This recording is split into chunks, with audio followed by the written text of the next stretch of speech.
ಇನ್ನು ಗಮನ ಕೊಟ್ಟು ಮಾತನಾಡುವಾಗ ಈ ಅಲುಗಾಟ, ಈ ನೀರ ಹನಿಗಳ ಸೇಚನ, ಈ ಮಳಲ ಕಣಗಳು ತೂರಿ ಹೋಗುವುದು, ಇದಕ್ಕೆಲ್ಲೊಂದು ಬಾಹ್ಯವಾದಂತಹ ಕಾರಣ ಉಂಟು, ಪ್ರೇರಣೆ ಉಂಟು ಅಂತ ನಾವು ಗ್ರಹಿಸುವುದಕ್ಕೆ ಬರ್ತದೆ.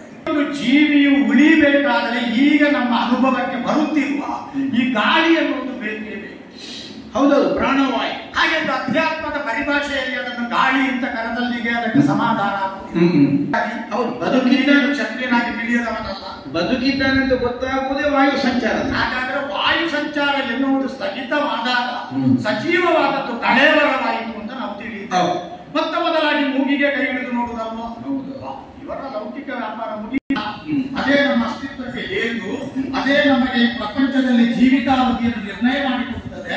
ಅದರ ಬಲದಿಂದಲೇ ಒಂದು ಚರ್ಚೆ. ನೀನು ದೇವೇಂದ್ರನನ್ನು ಜನಕರನ್ನಾಗಿ ಆಡಿ ಪಾಂಡು ಎನ್ನುವರನ್ನು ಅಪ್ಪನನ್ನಾಗಿ ಗುರುತಿಸಿ ಅಪ್ಪನ ಕ್ಷೇತ್ರದ ನಾವು ತಾಡಿದ್ಯಲ್ಲ, ಅದೇ ವ್ಯವಹಾರ ಜನಕ ವಾಯು.